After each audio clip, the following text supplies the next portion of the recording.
Olá, tudo bem? Eu sou a professora Juliana. Hoje, na aula de língua portuguesa, estudaremos o conteúdo relato. Isso, relato de experiência. Bem, o gênero textual, relato de experiência, é algo que nós já falamos um pouquinho aqui nas nossas primeiras aulas. Falamos um pouquinho sobre diário e aí a gente vai conseguir perceber que o gênero de experiência tem algumas características semelhantes. Então, no gênero textual, relato de experiência ou depoimento, o falante conta uma experiência que é real e marcante. O texto, ele pode ser falado ou escrito no relato de experiência. Ele apresenta um ponto de vista pessoal. O assunto ele é abordado de forma a destacar a participação ou o ponto de vista do enunciador sobre o que vai ser relatado. Ou seja, sobre um fato que ocorrido no passado. Então vamos acompanhar no nosso material teórico. Relato de experiência é um texto longo, detalhado. Expõe em parágrafo algo que foi vivenciado.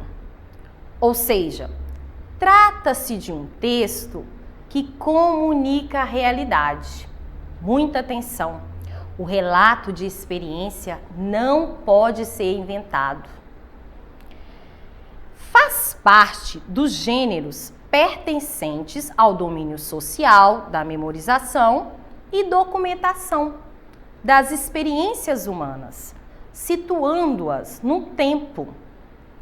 Bem, são fatos marcantes, reais, e a intenção é de contar um acontecimento, de compartilhar experiências vividas para o receptor do texto, o leitor. É importante aqui enfatizar que o relato ele tem um valor histórico, descreve momentos relevantes da história cultural.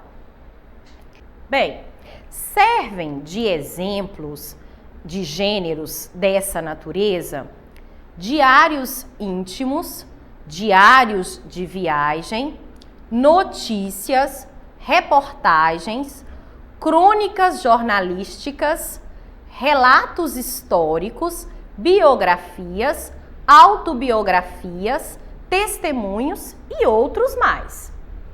Bem, vamos focar em diários. Diário foi um tema abordado na nossa primeira aula.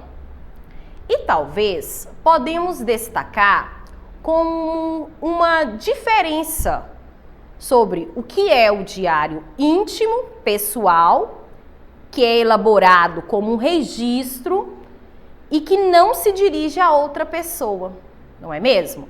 O diário ele é feito assim, você apenas registra emoções, sensações, sentimentos, mas não tem a intenção de atingir o outro.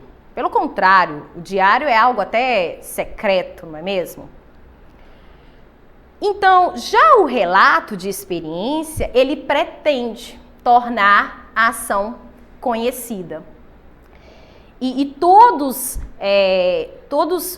tudo que é citado ali pretende alcançar um público.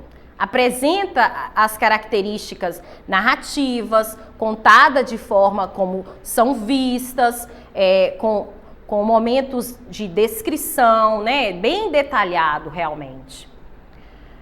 Mas o que a gente precisa então perceber? Que todos esses aí citados, esses exemplos de gêneros, eles são da mesma natureza porque apresentam elementos da narrativa. Por isso que temos esses exemplos, né? Todos estes.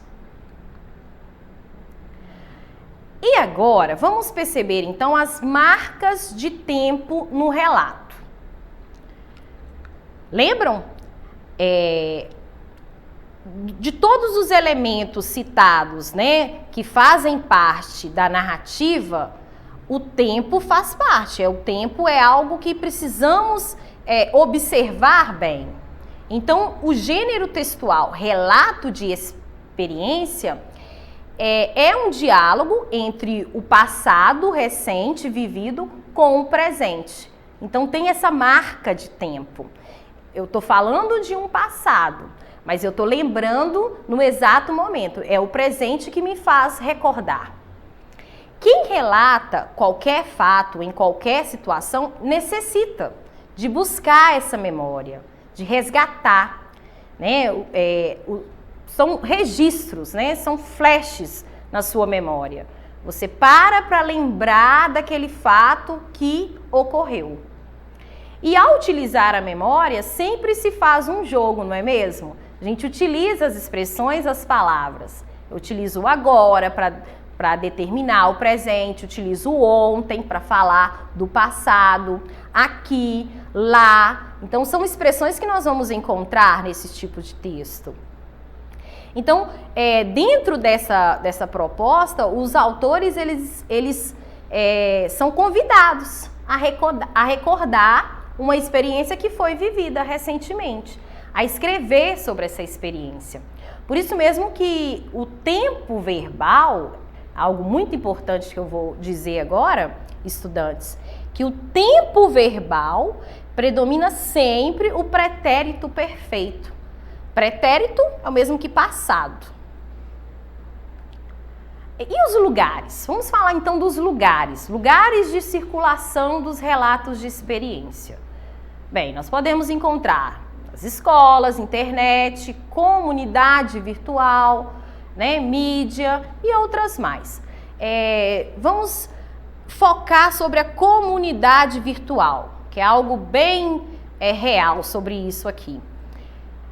Quando a gente fala de meio virtual, é interessante comentar que a prática de fazer registro, ela vem alcançando novas modalidades, com a transformação da comunicação, com o formato que estão disponibilizados hoje pela internet. Há uma evolução. Hoje, é comum reconhecer as narrativas do eu em blogs e redes sociais, não é mesmo? No Facebook, geralmente a gente tem um dia que a gente lembra de situações que foram importantes e que aconteceram no passado. Então, houve essa mudança, essa evolução. Características. Então, vamos lá.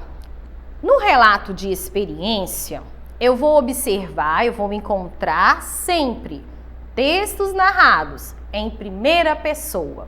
Eu. Pode ser primeira pessoa do singular, que é o eu, ou o nós, que é primeira pessoa do plural. Verbos no presente e em grande parte no pretérito, no passado.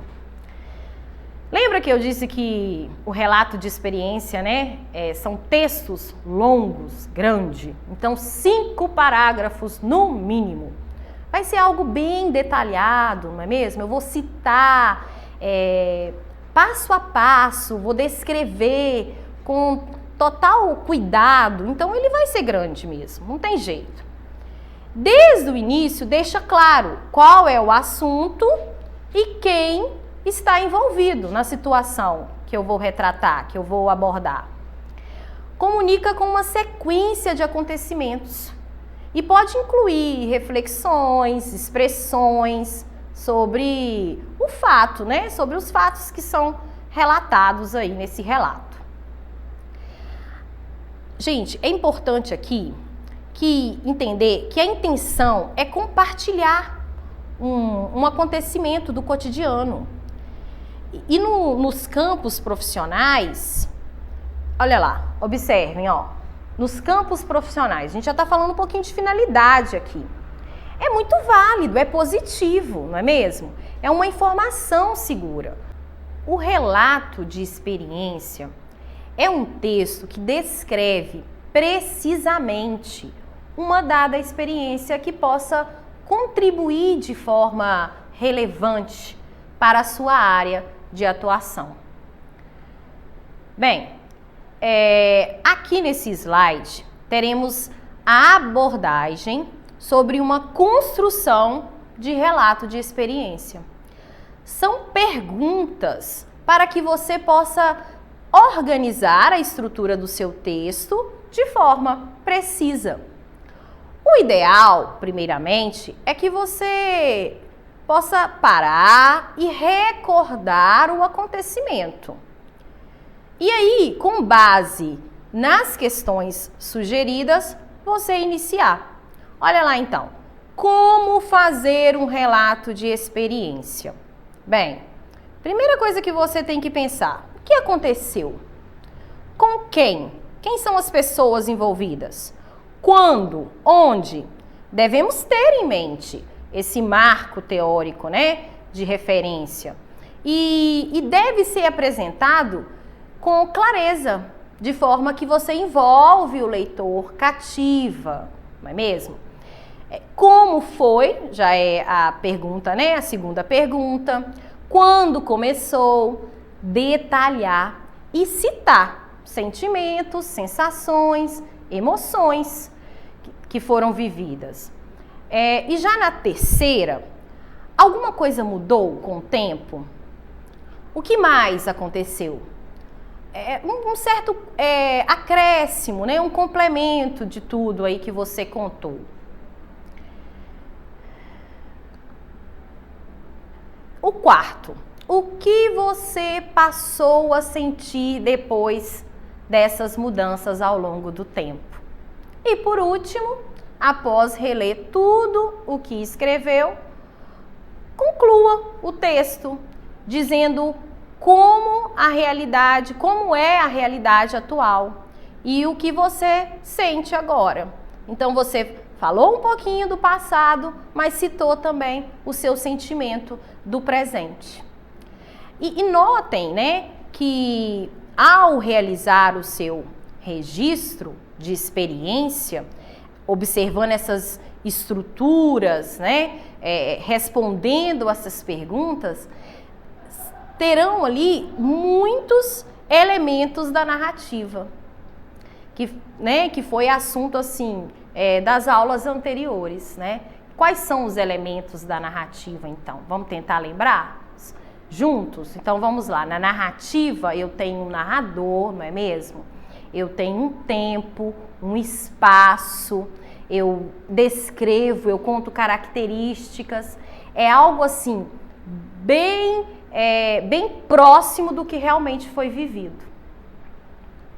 Vamos continuar então com o nosso material teórico e aqui agora exemplificaremos com a leitura de um relato, né? Nós temos aqui o relato de viagem. Então, vamos observar juntos. A viagem. No meu aniversário, fui viajar com o meu tio, com a minha tia e o meu irmão. Planejávamos ir a Porto de Galinhas. Contudo, havia um probleminha. Teríamos de ir de avião. Quando fiquei sabendo, desisti da viagem. Vai que aquele avião cai. Percebi que se eu pensasse assim, não ia poder fazer nada na vida. Vamos andar de bicicleta? Não, vai que cai e me machuque. Vamos à montanha russa? Não, vai que ela quebre. Ah lá, viagem, né? O sonho de viajar. Então, decidi. Ia viajar e ia superar o meu medo. Até que o dia da viagem chegou. Estava nervosa, aflita, tremendo. Saí de casa, indo de táxi ao aeroporto de Congonhas. No local, fazendo o check-in, não havia ninguém na fila. Foi tão rápido. Estávamos sentados em frente de onde iríamos embarcar. Depois de uns 10 minutos, chamaram o meu voo. Fiquei na frente do avião. Não sabia o que fazer. Chorar, andar ou voltar. Determinado momento, tive de entrar. Sentei no meu lugar e o avião decolou. Nada de medo, até comi meu lanchinho. Estava uma delícia. Ocorreu tudo bem. A partir daquele momento, não tive mais medo de avião. Inclusive, gosto de estar nele. Interessantíssimo, não é mesmo, estudantes? Observaram como ela descreve a sensação, as expressões que ela vai contando, envolvendo, cativando cada vez mais para que a gente possa continuar a leitura do relato de viagem, né? Muito interessante. Então vamos lá, observar alguns pontos aqui. É possível observarmos que o relato ele foi feito na primeira pessoa, de forma subjetiva, detalhada, com linguagem coloquial, não é mesmo? Sim, conseguimos perceber. Notem logo no início, no meu, fui, são expressões, né, subjetivas. É o sujeito pensando, não é mesmo? Percebi que se eu pensasse assim, eu percebi. É uma reflexão própria. O autor revela um relato, o autor revela no relato sua experiência vivida pelo uso de adjetivos que aproximam o leitor dos sentimentos vividos por eles, não é mesmo? Além dos pronomes, né, pessoais que nós citamos, temos os adjetivos, as expressões, não é mesmo? Que ela fala do sentimento de medo, da insegurança. E também o pronome que ela utiliza é um pronome totalmente coloquial, uma linguagem informal. Ela faz o uso de expressões típicas da região dela. Vai que aquele avião cai e me machuque. Vamos, não, vai que ele quebre. Tudo são marcas de autoria.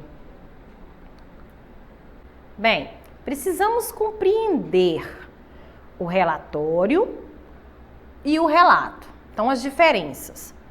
No relatório, encontramos um conjunto de informações que são utilizadas para reportar resultados de uma determinada ação que foi feita. Já no relato de experiência, descreve precisamente um acontecimento verdadeiro, mas a intenção é de contribuir para a área de atuação, para você, leitor. E é isso então, o nosso costume agora é com vocês, estudantes. Momento prático da aula. Para acessar a nossa plataforma SMED-GV, basta apontar a câmera do seu celular na imagem que aparece no canto da tela. Se inscreva em nosso canal do YouTube, SMED-GV. Um abraço, fiquem com Deus e até a nossa próxima aula.